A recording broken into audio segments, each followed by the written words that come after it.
A minha experiência na Vila Autódromo deu um significado interessante para a técnica do afresco. A Vila Autódromo é uma comunidade onde houve um processo de remoção durante as Olimpíadas e todo o entorno da igreja, todas as casas foram removidas. E durante esse período, fazer uma pintura em afresco tinha uma conotação de uma certa forma de resistência, né? Você pode imaginar uma técnica que é feita para perdurar no tempo, é feita num lugar onde está sendo feita uma remoção, onde as casas no entorno estão sendo derrubadas. Eu acho que isso tem um significado, principalmente para aquela comunidade, né? Então, eu acho que a contrapartida social desse trabalho é essa força da permanência numa comunidade que lutava contra a sua extinção.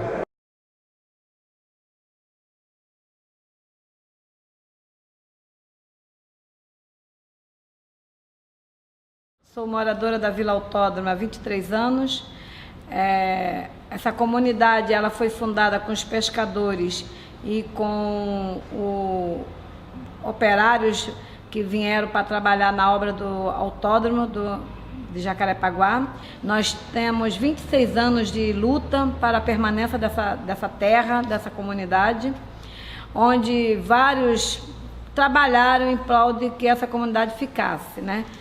E fomos muito ameaçados. Desde 92 teve a primeira tentativa de remoção dessa comunidade, quando era ainda uma comunidade muito pequena, e foi feito um trabalho de resistência ao longo dos anos, né? Nós ficamos aqui lutando para que essa comunidade continuasse de pé. É uma comunidade legalizada, tinha tudo para ter ficado toda ela, né? Se nós tivéssemos uma justiça correta no país, que fosse justa realmente, e os governantes que governassem realmente para o povo, eu acredito que essa comunidade tinha ficado toda ela. O município ele fez de tudo para nos retirar, usando inúmeras estratégias de guerrilha aqui dentro, nos desrespeitando totalmente, principalmente as leis, e depois como seres humanos, tornando nossa vida aqui uma forma insalubre, né? Um tipo de vida totalmente adversa a qualquer tipo de ser humano que possa ter o mínimo de dignidade possível. Então a prefeitura ela usou de todos os tipos,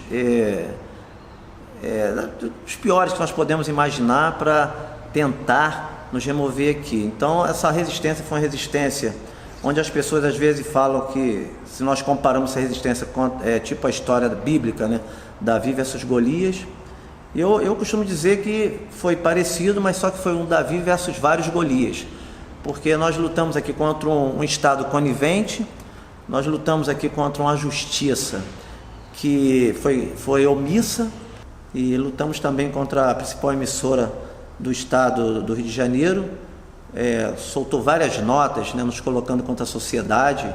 Eu lembro de algumas matérias, família de vândalos da Vila Autódromo destrói manguezais, assinado pelo biólogo Mário Moscatelli. Na época não tinha um pé de manguezal aqui plantado. Outras matérias tipo comunidade inviabiliza a obra do Parque Olímpico. A principal mídia sempre colocava essas notas, sempre nos colocando contra a sociedade, onde só quem lia esse meio de comunicação nos tinha como realmente um empecilho no meio desse mega evento Olimpíadas, né?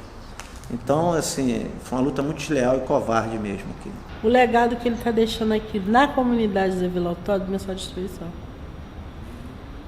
Porque essa casa que nós trocamos a chave, nós não ganhamos, nós trocamos a chave, foi uma espécie de cala-boca, entendeu? O mais prático para se dizer é o cala-boca. Do tipo que, só para dizer que eu nunca fiz nada, para dizer que eu não fiz nada pela Vila Autódromo. Só que fora isso, ele destruiu a vida de muitas outras famílias. Foram muitas famílias que se foram embora daqui para fazer nada. Muitos o que fizeram foi um jardim muito do mal feito. Outros fizeram uns bocões de esgoto, como tem lá para dentro do Parque Olímpico. E aqui muitas famílias, vai sair porque vai fazer a rua, que vai fazer acontecer, não fizeram nada. Simplesmente só o simples prazer de diminuir mais o número de pessoas a conviver na Vila Autódromo.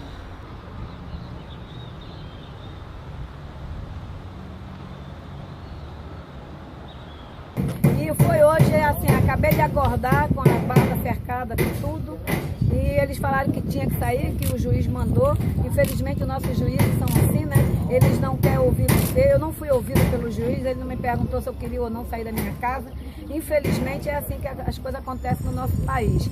Por causa de um mega evento, eles tiram a tua casa, te deixam na rua. Minha mudança ainda está aí na rua. Eu vou tentar encaixar ela dentro da igreja. Nesse exato momento, eu vou ficar, por enquanto, dentro da igreja até ver o que a prefeitura, o que o município vai fazer comigo. Né? Porque no mínimo eles têm que me dar uma moradia, porque eles derrubaram a minha casa. O que eu espero é que eles me dêem outra moradia. Nenhuma prioridade, seja ela empresarial, seja ela midiática ou qual for, deve vir antes da necessidade do direito à moradia e à dignidade de um cidadão. Não se faz uma cidade, nem um país, nem um povo desrespeitando o indivíduo no seu direito mais elementar, que é o direito à manutenção do próprio espaço, da vida, da sua família.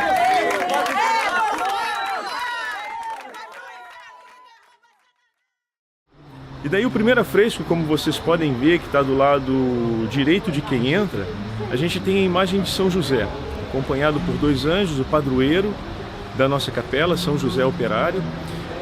O ambiente em torno a São José é um ambiente austero, é um ambiente de pedras cruas, que faz recordar muito o momento em que estávamos vivendo, com uma série de demolições. O ambiente em torno da capela era um ambiente de austeridade, de dor, de secura, por conta de tudo aquilo que vivíamos, seja no ânimo, seja na vida concreta, objetiva, dos fatos que estavam à nossa volta.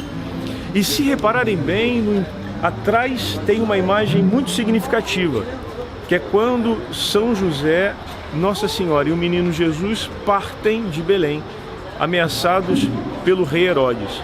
E Deus acompanha a Sagrada Família e a protege.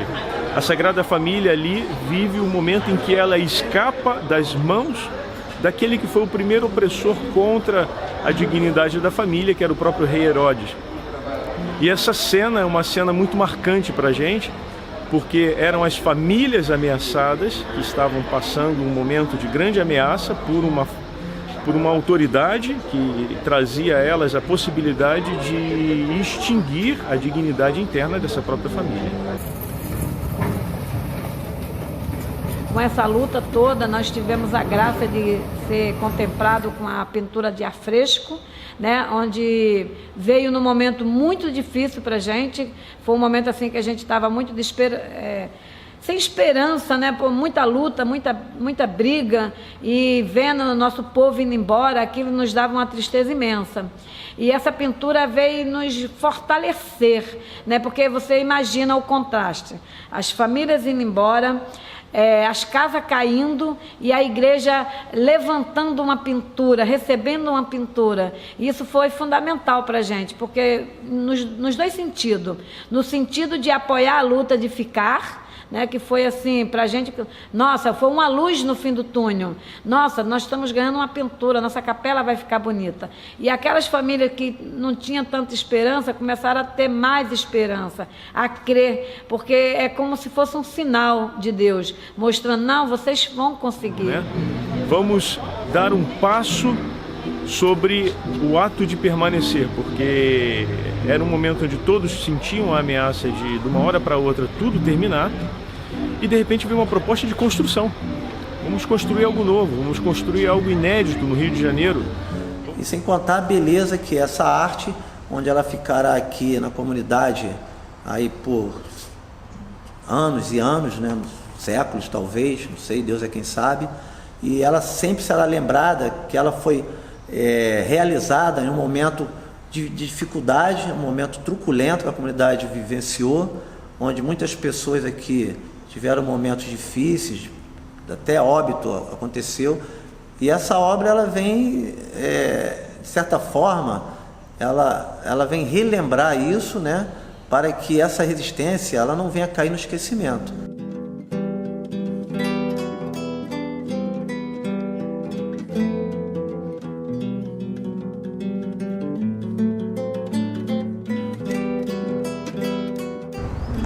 Essa daqui é a rua Júlio Villeneuve. Era a rua mais movimentada da comunidade, onde tinha assim, maior número de comércio. Aqui nós tínhamos uma padaria, tínhamos o bar do Bezerra, o bar do Zé da Kaiser, o bar da Carminha, tinha vários bares nessa rua, né?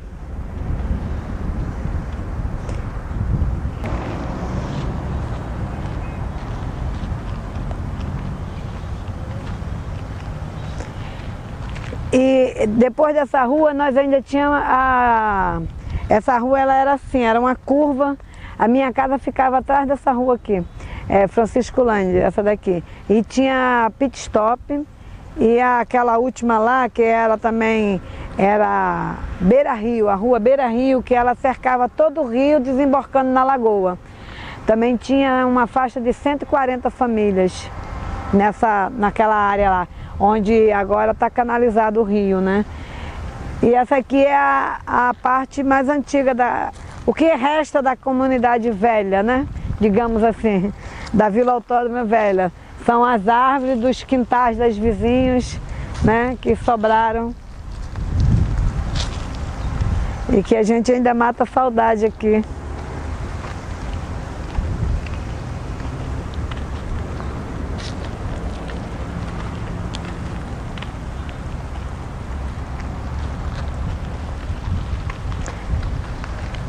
Essa aqui é a casa do Delmo, que está na justiça.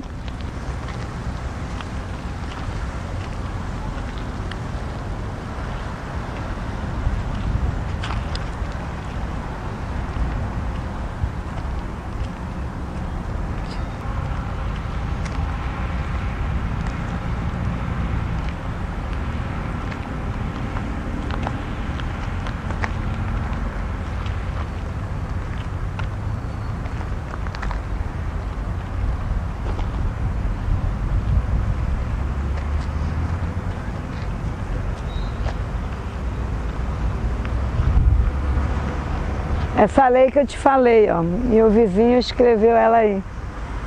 E essa última frase aí eu acho ela muito linda. Nem todos têm um preço. Nem todos têm um preço.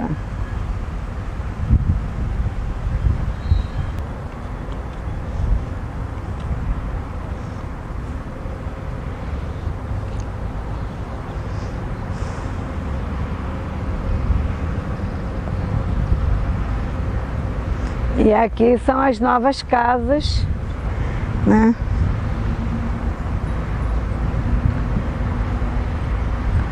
E você percebeu que todas as casas, eu acho que a maioria das casas tem a bandeira do Brasil. As que não estão é porque caíram por causa do vento. E a história das bandeiras não é por causa das Olimpíadas não, tá? Foi uma fórmula que nós colocamos, porque no dia daquela festa que eu te mostrei, que nós estávamos comemorando debaixo de uma árvore, nós estiamos a bandeira do Brasil junto com uma bandeira do Fluminense, que é o time da Dona Dalva, e a guarda municipal. Nós tivemos um período aqui que ficamos cercados por guardas municipais, né? E aí ele foi lá e falou que a gente tinha que tirar a bandeira, porque estava parecendo que era uma manifestação. Nós falamos, não, nós só estamos comemorando e achamos legal estiar a bandeira do Brasil, nós somos patriotas. Ah, mas não pode. Aí falou, não pode não, mas na nossa casa pode, né? Não, na sua casa pode. E aí no dia seguinte, todos os moradores botaram bandeiras do Brasil nas suas casas, entende? Porque acham uma falta de respeito a guarda municipal tirar a bandeira. Mandar a gente tirar a bandeira. E aí, para não ter um conflito, nós tiramos e no dia seguinte nós colocamos em todas as casas. E aí nós mudamos para as casas novas e trouxemos nossas bandeiras também.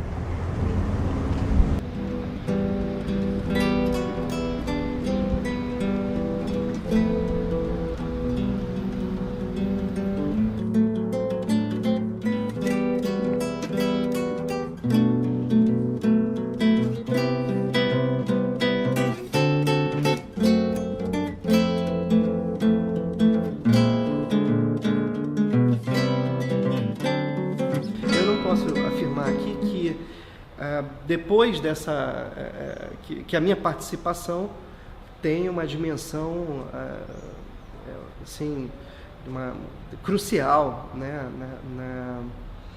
na permanência deles, né? Nada disso seria absurdo. No entanto, eu tenho consciência de que no mínimo eles a autoestima até um certo ponto, de uma certa maneira, estava melhorando, né? De recebendo um afresco aqui, nesse momento de remoções, né? Essa pintura que ela é feita para permanecer, né? Para perdurar, né? E no momento em que eles mal sabiam se iam ter suas casas, né? Se iam continuar permanecendo aqui, eu achei que ia ser eu tinha um peso simbólico muito forte, né? Um peso que, no final das contas, pelos relatos dos moradores, eles entenderam a coisa dessa forma.